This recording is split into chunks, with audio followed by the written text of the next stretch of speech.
The film begins with a man waking up from his sleep.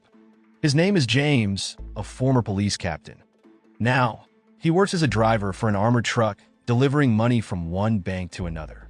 After drinking his coffee and getting ready, James goes to church to pray before starting his day.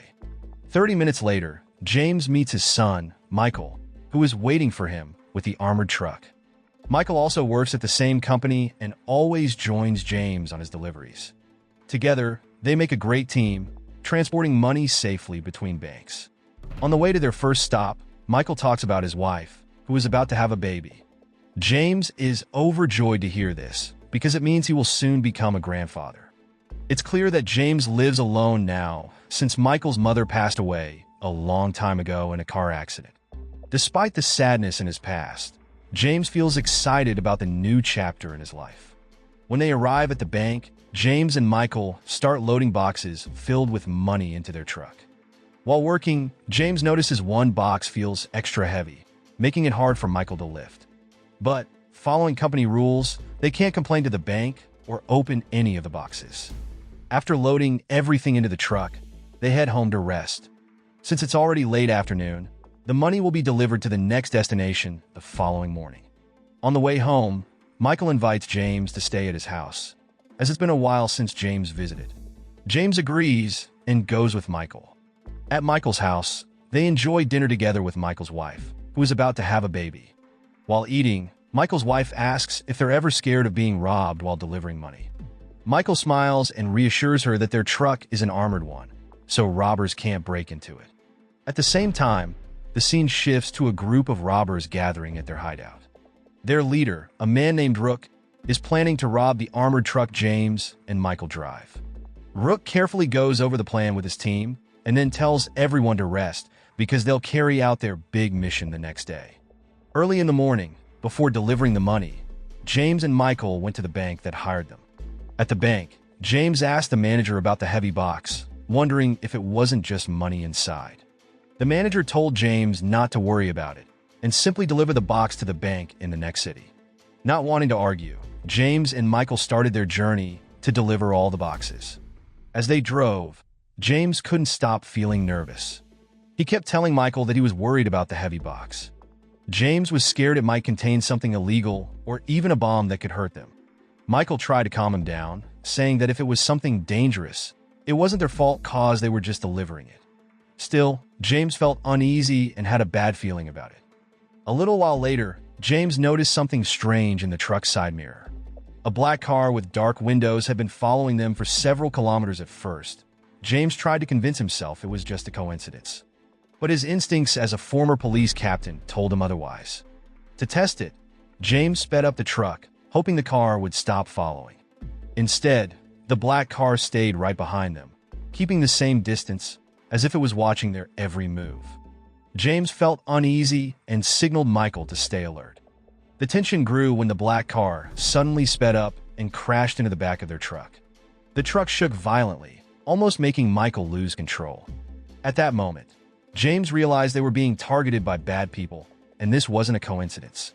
Sensing the danger, James pressed the gas pedal hard, trying to escape. Then, a thrilling chase began as they raced to get away from the black car.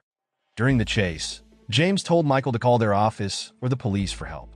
But their phones didn't work cause the robbers had jammed their signals.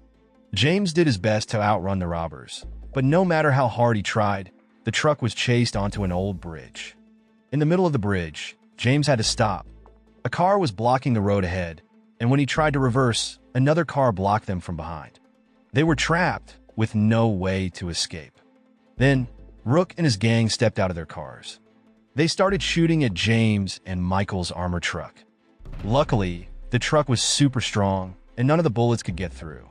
Frustrated, one of Rook's men fired a missile at the truck, causing it to flip over. Even though the truck was upside down, James and Michael were okay and managed to crawl out. As soon as they got out, Rook and his gang started shooting at them again. Michael was shaking with fear since he had never been in such a dangerous situation.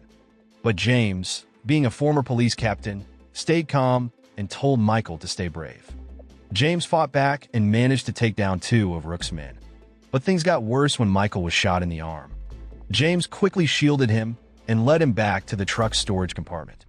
It was the only safe place to hide. Once inside, James locked the compartment from the inside, keeping Rook and his gang from getting to them. Inside the truck, James quickly treated Michael's injured arm. He told Michael to be brave because the treatment might hurt a little. Meanwhile, Rook was left with only 3 men, as James had already taken care of 2 of them. Rook was starting to panic, trying to figure out how to open the armored truck's compartment. Finally, Rook tried to make a deal. He shouted that he wouldn't hurt James and Michael if they opened the door. But James refused, knowing it was just a trick. While this was happening, James became curious about the heavy box they were carrying. He decided to open it, and inside he found shiny gold bars worth millions of dollars. James quickly realized the robbers weren't after the money, cause they wanted the gold. Now he needed to think fast about how to escape. At the same time, one of Rook's men, growing impatient, lit a tear gas canister and brought it close to the truck. Thick smoke started filling the air, aiming to force James and Michael out. But James, staying calm like the experienced police captain he once was, immediately spotted the danger. He told Michael to close all the air vents and seal them with cloth and anything they could find. Even though Michael was nervous, he followed James's instructions quickly. Thanks to their quick actions, only a little bit of the tear gas got inside, and the compartment stayed mostly safe. James's clever thinking kept them out of serious trouble for now. 10 minutes later, one of Rook's men was certain James and Michael wouldn't last much longer. But just then, James shouted from inside the truck, saying it wasn't easy to beat a former police captain. He declared that the gold bars they were after would never be theirs. James promised to protect the gold with his life because he took his job seriously. Hearing this, Rook grew more frustrated, knowing their bullets and bombs couldn't break into the armored truck. Finally, Rook ordered one of his men to bring out a drill, thinking it was their only chance to open the compartment. While this was happening, James's mind wandered to a painful memory about the day his wife passed away. Back then, James had planned a camping trip with his wife and Michael, who was still a teenager, to spend quality time together as a family. What should have been a happy trip turned into a tragedy when a car swerved dangerously on the road ahead, causing chaos and heartbreak. As a police captain at the time, James felt it was his duty to act when he saw the out-of-control car. Even though his wife and Michael begged him to ignore it so they could enjoy their family trip, James couldn't stand by. He explained that his actions were to keep others safe from the reckless driver.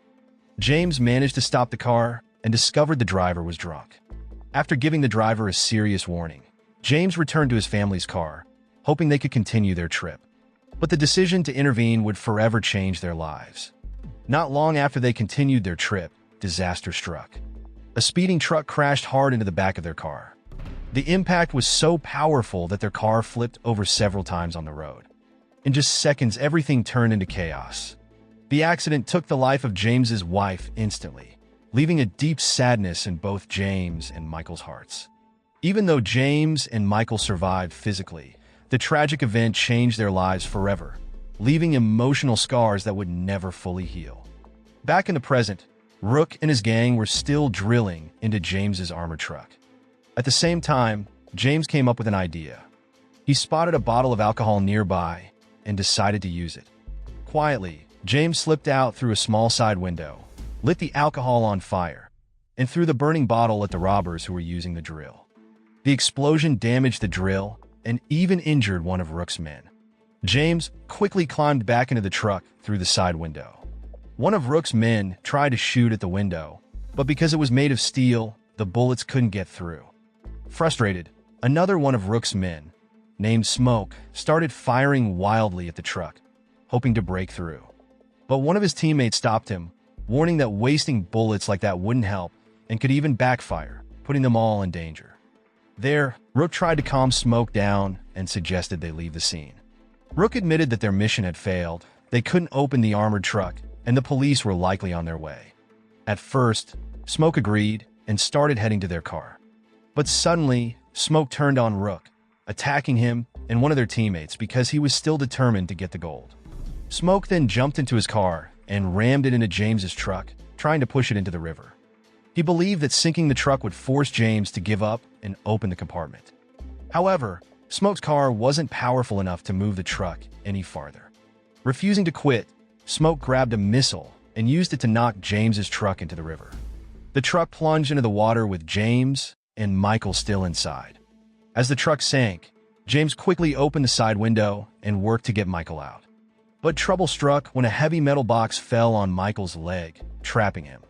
Michael told his dad to leave him behind and save himself, but James refused to give up. He kept trying to move the box, determined to save his son no matter what. In the end, James managed to free the heavy box from Michael's leg and quickly pulled him out of the truck. Using all his strength, James swam to the lake's edge while carrying Michael. Just as they reached the shore, Smoke appeared out of nowhere and attacked James. Then, a fierce fight broke out between them. When Smoke was about to finish off James, a gunshot rang out. Smoke fell, and James looked up to see Rook standing there, holding a gun. Rook had survived because he was wearing a bulletproof vest when Smoke tried to shoot him earlier. Now, Rook had gotten his revenge on Smoke for turning against him. James helped Michael up, and they climbed back onto the bridge where they met Rook. Rook told James he wouldn't harm them as long as James promised not to tell the police about his role in the robbery. With no other choice, James agreed and hurriedly took Michael away from the scene. Once they were gone, Rook went back down to the truck to claim the gold bars. Feeling triumphant, Rook smiled, knowing he didn't have to share the treasure with anyone. Now, all the gold belonged to him alone. The film ends. The moral lesson from this film is never trust a heavy box unless you're ready to swim with it or punch a robber in the face.